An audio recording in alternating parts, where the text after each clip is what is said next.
Hi friends, this is Yasir Fahad and welcome to my channel white tech 05। ये है Microsoft Word का lecture number 6, जिसमें मैं आपको सिखाऊंगा layout tab. So let's get into it.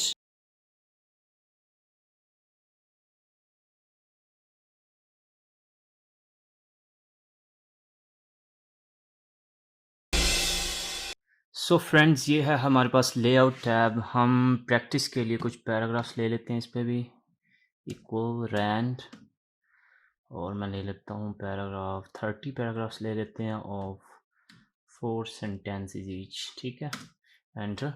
सो ये हमारे पास 30 पैराग्राफ्स आ गए हैं। अब हम इस पे अप्लाई करते हैं ये चीज़ें हमने कैसे कैसे यूज़ करनी है।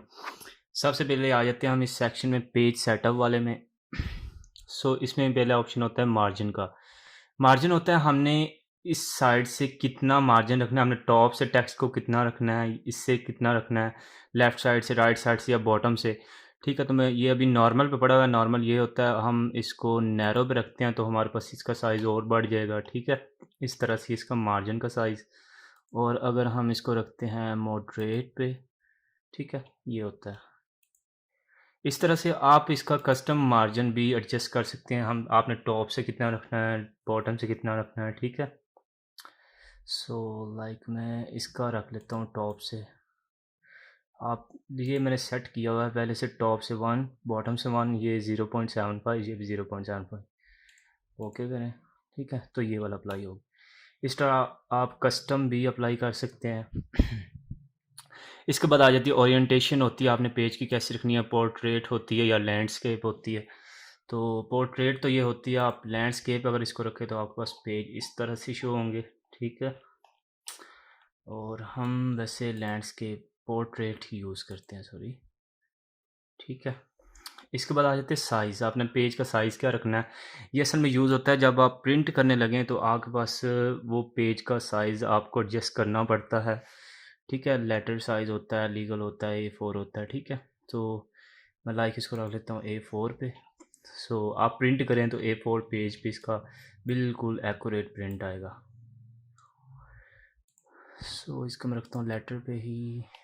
उसके बाद इसके बाद हमारे पास ऑप्शन होती है कॉलम्स का। आपने पेज को कॉलम्स में कैसे ब्रेक करना है। लाइक ये 1 कॉलम में होता है, आप इसको अगर 2 पे रखते हैं तो ये 2 कॉलम्स में पेज हो जाएंगे। ठीक है, आपका सारा डाटा इस तरह का हो जाएगा। और अगर आपने 3 रखना है, 3 हो जाएगा, लेफ़्ट हो जाएगा, राइट हो जाएगा। अगर आपने मोर कॉलम्स करने हैं तो आप मोर कॉलम्स भी इधर पे, लाइक मैं इसको करता हूँ 6 कॉलम्स पे ले जाता हूँ। ठीक है, तो मैं 6 कॉलम करता हूँ, ये 6 कॉलम्स आ गए। इस तरह से आप कॉलम्स भी एडजस्ट कर सकते हैं। ठीक है, इसको मैं कर रहा हूँ अंडू, क्योंकि इतना अच्छा नहीं लग रहा, फिर से अंडू कर दिया। इस तरह आप कॉलम कर सकते हैं। इसके बाद हमारे पास ये ऑप्शन आ जाता है ब्रेक्स का। आप ब्रेक्स कैसे अप्लाई कर सकते हैं, सो मैं इसको भी देख लेते हैं। ठीक है, मैं कर्सर को रखता हूँ इधर रीडिंग पे, ब्रेक करते हैं, पेज ब्रेक। आप ब्रेक कर सकते हैं कॉलम्स के हिसाब से, इसके हिसाब से, नेक्स्ट पेज के हिसाब से। ठीक है, आपने ब्रेक वैसे करना है।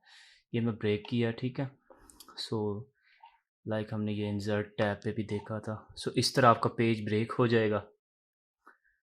इसके बाद आ जाते हैं हमारे पास ऑप्शन होता है लाइन नंबर का। आपने किस तरह रखना है, लाइन नंबर शो होंगे। मैं रखता हूँ कंटिन्यूअस पे। अगर रखता हूँ तो आपके पास कंटिन्यूअस लाइन नंबर आ जाएंगे। आपने जितनी लाइंस यूज़ हो रही हैं उतनी लाइंस आ जाएंगी। ठीक है, अगर आपने पेज के हिसाब से करना है, रीस्टार्ट फ्रॉम द पेज करना है, तो आपके पेज के हिसाब से हो जाएगा। इस पेज पे 13 लाइंस हैं, इधर से फिर से न्यू स्टार्ट हो जाएगा। ठीक है, और ये होता है लाइन नंबरिंग ऑप्शन। आप देख लीजिएगा, इसमें लेफ़्ट टू राइट होती है, आपने लेफ़्ट साइड पे रखनी है। और अगर आप राइट साइड पे लाइन नंबर रखना चाहते हैं तो राइट साइड पे भी हो जाएगा। ओके करें, ये राइट साइड पे आ गया। ठीक है, मैं इसको रख रहा हूँ लेफ़्ट साइड पे।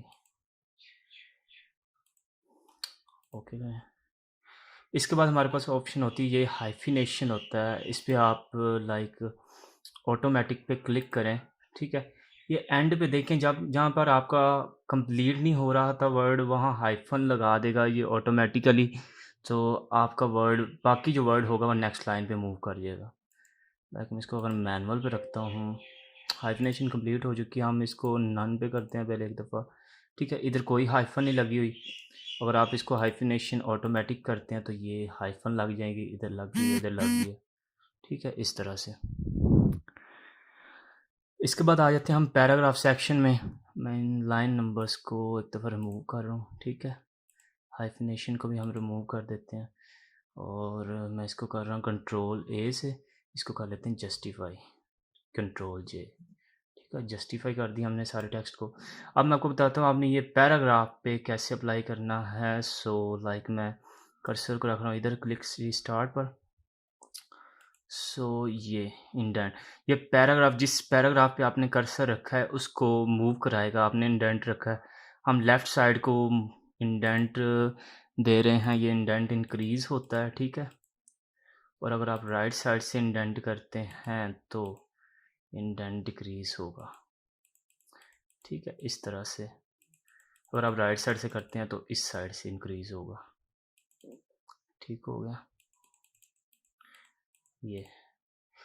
इसके बाद हमारे पास ये ऑप्शन होता है आपने स्पेसिंग किस तरह रखनी है पैराग्राफ्स की। अगर आप बिफोर से रखते हैं तो स्पेसिंग इस तरह से बढ़ेगी, ठीक है। इसको मैं कर रहा हूँ फिर से 0 पे। और अगर आप नीचे को रखते हैं तो आपकी नीचे को स्पेसिंग बढ़ेगी। सो जी ये हो गया, ये पैराग्राफ का सेक्शन भी कंप्लीट हो गया। इसके बाद हमारे पास ये अरेंज का सेक्शन है। इसमें से हमने ये फीचर्स हमने किए थे फॉर्मेट टैब पे। सो उसका लिंक भी मैं डिस्क्रिप्शन में दे देता हूँ, आप वो लेक्चर भी फॉर्मेट टैब वाला देख लें। और ये इधर हैं तो हमें ये इधर भी करने पड़ेंगे, ठीक है। सो मैं इधर भी आपको ये फीचर्स सिखाता हूँ हमने किस तरह अप्लाई करने हैं ये वाले। सो जी सबसे पहला फीचर है पोजीशन का। इसके लिए मैं कोई शेप ड्रा कर लेता हूँ। इधर इंसर्ट पे जाएं, ठीक है जी। मैं इधर से शेप ले रहा हूँ ये वाली, इधर मैंने शेप ड्रा कर दी। सी मैंने शेप ड्रा की है, इसको मैं करता हूँ, इसको प्लेस करते हैं हम थोड़ा सा, ठीक है। टेक्स्ट को आगे मूव कर लेते हैं, ठीक है, इस तरह से। अब मैं जा रहा हूँ फिर से लेआउट टैब में। हमारे पास इसको सिलेक्ट करें, ये ऑप्शंस एक्टिव हो जाएंगे। इसकी पोजीशन हमने सेट करनी है। पोजीशन हमने किस हिसाब से रखनी है, अगर हमने रखना है टेक्स्ट के सेंटर में तो ये टेक्स्ट के सेंटर, पेज के बिल्कुल सेंटर में आ जाएगा, ठीक है। और अगर हमने रखना है फ्रंट सेंटर में, टॉप सेंटर में, ठीक है, बॉटम सेंटर में, ये है लेफ़्ट टॉप पे, ठीक है।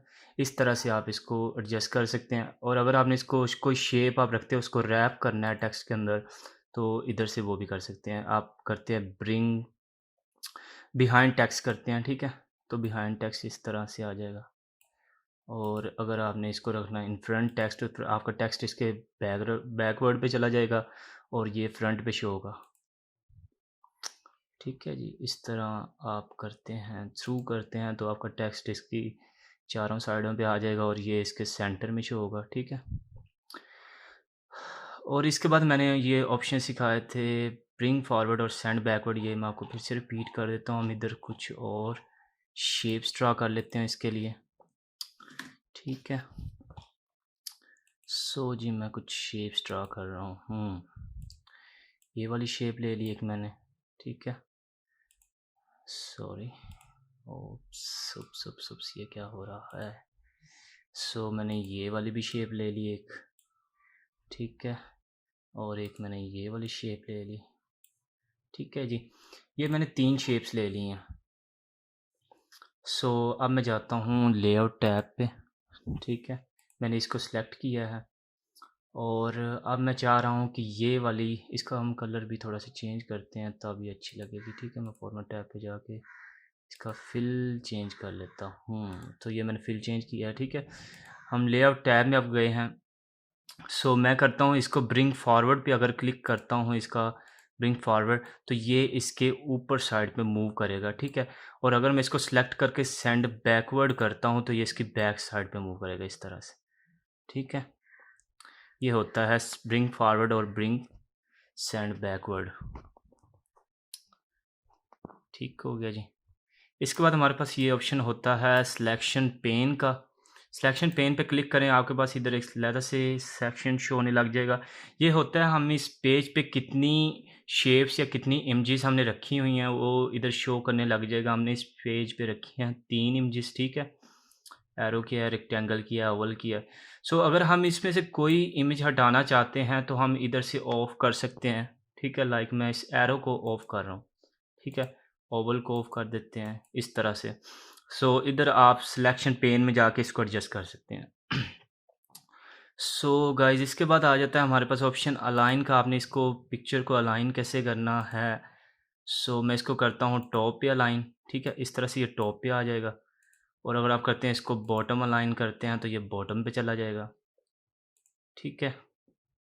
और अगर करते हैं हम इसको सेंटर अलाइन करते हैं, ठीक है, ये सेंटर बॉटम आ जाएगा इस तरह से।